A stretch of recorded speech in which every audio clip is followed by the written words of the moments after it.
Guys, magandang araw po sa inyong lahat. So, for today's video, meron tayong ibabalita sa inyo. So, kung kilala nyo po itong si Awit Gamer, at saka si Boy Tapang, at sa iba pa.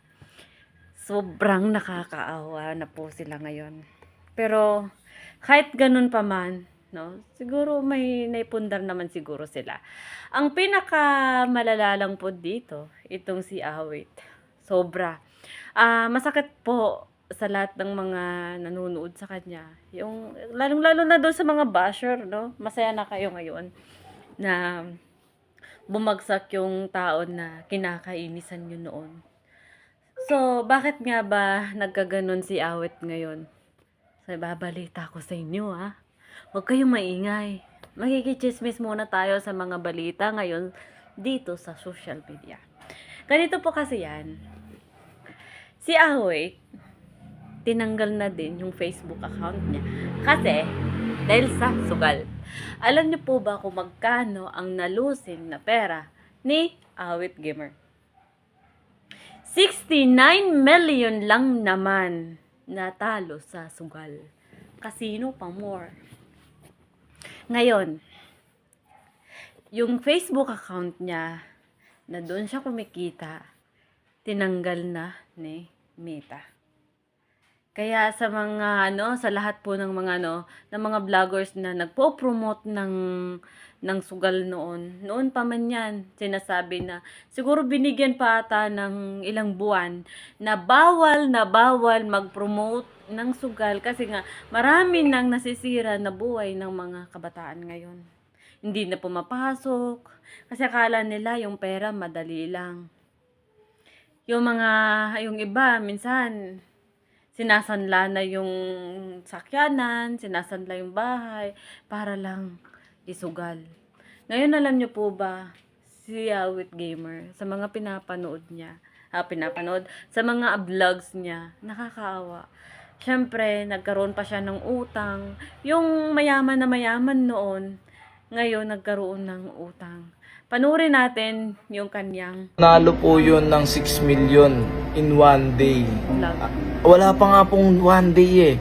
Kasi parang 2 hours lang ata ako doon. Nanalo po ako ng 6 million. Kinabukasan naman po, bumalik po ako, nanalo po ako ng 12 million. Yan po, kwento ko po kung ba't po ako nalulong. Hanggang sa nagkaroon ako ng room doon, hanggang sa naging VIP ako, hanggang sa naging black card po ako. Guys, sasabihin ko po sa inyo, ito po lahat ng mga nilalaro kong sugal. Sobrang dami po.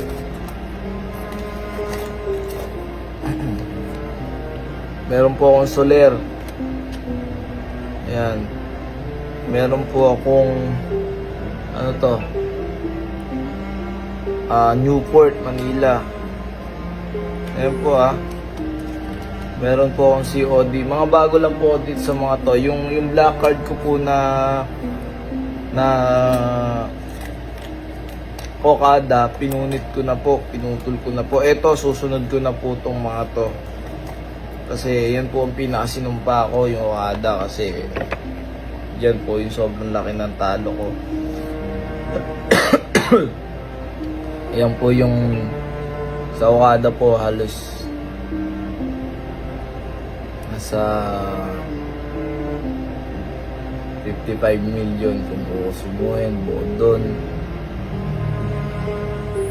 Sa iba pa, kaya ako po nasabi Guys, dito lang din ang masasabi po ang ko. lahat na napatalo ko kasi yun Lahat po ang tayo alam kong pera ko sa mga time na kakamali yun. natin. Natututo tayong bumangon. Sobrang Kaya, hirap, please lang sa lahat po ng mga sumusubaybay kay Awit, supportahan niyo po ulit siya. Kasi nga, ang tao, nagbabago yan. Kaya lahat na ng kanyang mga ari-arian ngayon, bininta na yung kanyang mansyon, bininta na niya. Mga sakyanan niya, bininta niya. Kung naalala nyo na may may bahay yan na may swimming pool sa loob ng bahay, wala na din yun. Kaya grabe. Grabe naman, kaya pahalagahan mo kung ano mayroon ka. Kasi, ang pera ng hindi mo pinaghihirapan, madali lang yan lumipad. Kaya magtrabaho ka. Sa buhay, hindi mo makukuha yung baranyang buhay kung hanggat hindi mo yan paghihirapan. Kaya payo ko sa lahat, kung meron mang ibinigay sa'yo, ilagay mo sa tama. Kaya tumulong ka sa mga tao na nangangailangan ngayon. Diba? Kasi, alam mo bakit? Kapag mayroon ka, tapos hindi ka nakikipag-share sa iba, asahan mo, ang ibabalik sa'yo. Kaya, ang niche ko, ngayon, pag nag-ano itong Facebook account ng aking asawa, sana tulungan nyo din po ako kasi nasa Pilipinas na po ako. Gusto ko pong makatulong din kasi nga minsan pag nasa bayan ako may mga nakikita ako na mga tao na nanglilimos na lagi kong iniisip na sana may pera ako. May bigyan ko siya ng pagkain, may bigyan ko siya ng bahay, ganon. Pero paano? Ako isa din po akong walang-wala. Meron din, nung nagtatrabaho po ako sa abroad, meron din po akong pamilya na sinusuportahan, may nag-aaral. Kaya sana maintindihan nyo din po ako. Kaya tulong-tulong po tayo sa dito sa mundo ng Meta World. Sino-sino pa naman ang magtutulungan, kundi tayo lang. Kaya sana, kung sino yung magsusubscribe dito sa account na to, sana bukal sa kalooban mo at asahan mo yung ipapadala ay para sa mga tao na nangangailangan. Kaya for to this video, kung nagustuhan ng video na to, kung kalimutan ni share, follow na din ako. Have a good day.